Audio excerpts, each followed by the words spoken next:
বর্ষাকাল দেখতে তো বেশ রোমান্টিক লাগে। বাইরে ঝিরিঝিরি করে বৃষ্টি আর হাতে এক কাপ গরম চা। তাহলে সমস্যাটা কখন হয় জানেন?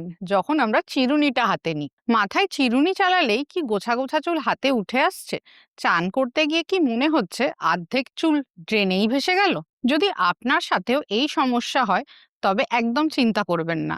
এটি খুব স্বাভাবিক যে বর্ষাকালে আমাদের চুল পড়া 30 to 40% মতো বেড়ে যাবে। কিন্তু এমন কেন হয়, এর পিছনের বিজ্ঞান কি বলে এবং এর সমাধানই বা কি, আজকের ভিডিওতে আমরা এটাই খুব সহজ ভাষায় জেনে নেব। আসুন শুরু করা যাক। প্রথমে জানা যাক বর্ষাকালে আমাদের চুল এত বেশি পড়ে কেন। চিকিৎসা বিজ্ঞানের ভাষায় এই হঠাৎ করে অতিরিক্ত চুল পড়াকে বলা হয় টেলোজেন এফ্লুভিয়াম। সহজ কথায়, আমাদের চুল সব সময় একটি লাইফ সাইকেলের মধ্যে দিয়ে যায়, যার মধ্যে গ্রোথ ফেজ এবং ফলিং ফেজ আসে। কিন্তু বর্ষাকালে স্যাঁতস্যাঁতে আবহাওয়া এবং স্ক্যাল্পের ভারসাম্যহীনতার কারণে এই সময় চুলের একটি বড় অংশ গ্রোথ ফেজ থেকে পড়ার ফেজ বা ফলিং ফেজে চলে যায়। এই ফেজকে বলে টেলোজেন। এর পিছনে মূল কারণ হচ্ছে 1 নম্বর, বাতাসে অতিরিক্ত আর্দ্রতা বা হিউমিডিটি। বর্ষাকালে বাতাসে জলীয় বাষ্প খুব বেশি থাকে। এর ফলে আমাদের চুল বাতাস থেকে ময়েশ্চার টেনে নেয় এবং বেশিরভাগ সময় স্যাঁতস্যাঁতে হয়ে থাকে। ফলে চুলের গোড়া নরম হয়ে যেতে পারে এবং চুল সহজেই ভেঙে পড়তে পারে। 2 নম্বর, ফাঙ্গাসের আক্রমণ। অতিরিক্ত ঘাম এবং আর্দ্রতার জন্য এই সময় আমাদের স্ক্যাল্পে একটি চিটচিটে ভাব তৈরি হয়। এর কারণে আমাদের মাথায় ম্যালাসেজিয়া নামের একটি ফাঙ্গাস, যা আগের থেকেই বাস করে, তার বংশবৃদ্ধি খুব বেশি হয়ে যায়। এই ফাঙ্গাসটায় বেশি করে খুশকি এবং স্ক্যাল্পে ইনফ্ল্যামেশন তৈরি করতে পারে, যার ফলে চুলের গোড়া দুর্বল হয়ে যায়। 3 নম্বর, অ্যাসিড রেন বা দূষিত বৃষ্টি।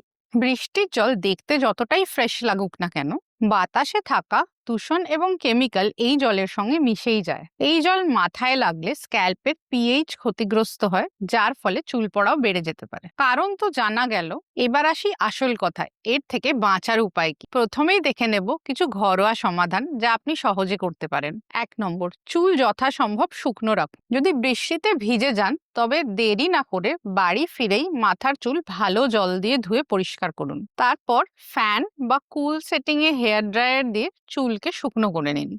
মাথা যেন খুব বেশিক্ষণ ভেজা না থাকে। 2 নম্বর, ভেজা চুল আঁচড়ানো এড়িয়ে চলুন। ভেজা অবস্থায় চুলের গোড়া কিছুটা দুর্বল থাকে, তাই একদম চ্যাপচ্যাপে ভেজা চুল আঁচড়ানোর চেষ্টা করবেন না। কিছুটা শুকিয়ে গেলে চুলের আগায় সিরাম লাগিয়ে তারপর একটি মোটা দাঁড়ার চিরুনি দিয়ে আঁচড়ে নিন। 3 নম্বর, তেল মালিশ কম রাখুন। অনেকেই ভাবেন চুল পড়ছে মানে বেশি করে তেল দিতে হবে, কিন্তু বর্ষাকালে যেহেতু এমনিতেই আর্দ্রতা বেশি থাকে, তাই স্ক্যাল্পে বেশি তেল দিলে মাথা চিটচিটে হয়ে যেতে পারে এবং চুলের ফলিকলস বা পোরসও ব্লক হয়ে যেতে পারে। যদি তেল দিতেই হয়, শ্যাম্পুর আগে আধ ঘন্টা থেকে 1 ঘন্টা নারকেল তেল লাগিয়ে তারপরে ধুয়ে ফেলতে পারেন। সারা রাত চুলের গোড়ায় বা স্ক্যাল্পে তেল লাগিয়ে রাখবেন না। 4 নম্বর, সঠিক শ্যাম্পু এবং কন্ডিশনার ব্যবহার করুন। সপ্তাহে অন্তত 2 থেকে 3 বার একটি মাইল্ড শ্যাম্পু দিয়ে আপনার স্ক্যাল্প পরিষ্কার করুন, যাতে স্ক্যাল্প চিটচিটে না থাকে এবং ফাঙ্গাস বেশি স্ক্যাল্পে জমতে না পারে।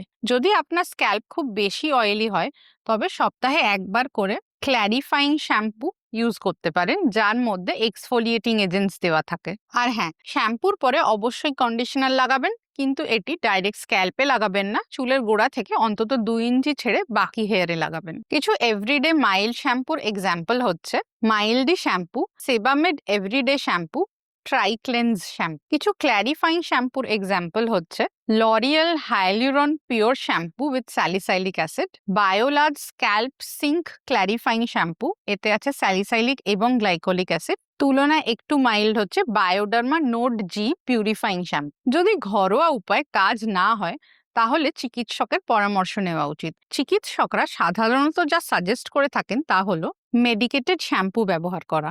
সাধারণ শ্যাম্পুতে খুশকি বা ফাঙ্গাস না কমলে ফার্মেসি থেকে কিটোকোনাজল বা পাইরক্টন ওলামিন জাতীয় অ্যান্টি ফাঙ্গাল দেওয়া শ্যাম্পু কিনে ব্যবহার করতে পারেন। সপ্তাহে 1 বার থেকে 2 বার নিজে থেকে ব্যবহার করতে পারেন। Example, Scalpe pro shampoo, WishCare AHA BHA anti dandruff shampoo. এই দুটির মধ্যে অ্যান্টিফাঙ্গাল হিসেবে আছে পাইরক্টন ওলামিন এবং ক্লিম্বাজল। এছাড়া আছে be body wise ketoconazole shampoo. পরের ধাপ হিসেবে ব্যবহার করতে পারেন স্ক্যাল্প অ্যান্টি ড্যান্ড্রফ সিরাম। স্নান করার আগে মাথায় কিছুক্ষণ লাগিয়ে রাখতে পারেন টি ট্রি অয়েল বা স্যালিসাইলিক অ্যাসিড জাতীয় অ্যান্টি ইনফ্ল্যামেটরি এজেন্ট দেওয়া সিরাম, যাতে স্ক্যাল্পের চিটচিটে ভাব কমবে এবং চুলকানিও কমবে। স্ক্যাল্প থেকে এক্সফোলিয়েশন হয়ে স্ক্যাল্প পরিষ্কার হয়ে যাবে। সপ্তাহে 1 থেকে 2 ব্যবহার করুন। স্নানের আগে আধ ঘন্টা লাগিয়ে রেখে তারপর ধুয়ে ফেলবেন। Example: deconstruct anti dandruff serum, Reequil pre wash anti dandruff lotion, Moxie beauty pre wash anti dandruff treatment. 3 নম্বরে এর সঙ্গে অবশ্যই খেয়াল রাখতে হবে ডায়েট এবং সাপ্লিমেন্টের। অনেক সময় শরীরে পুষ্টি বা নিউট্রিশনের অভাব থাকলেও কিন্তু বর্ষাকালে চুল পড়া বেড়ে যেতে পারে।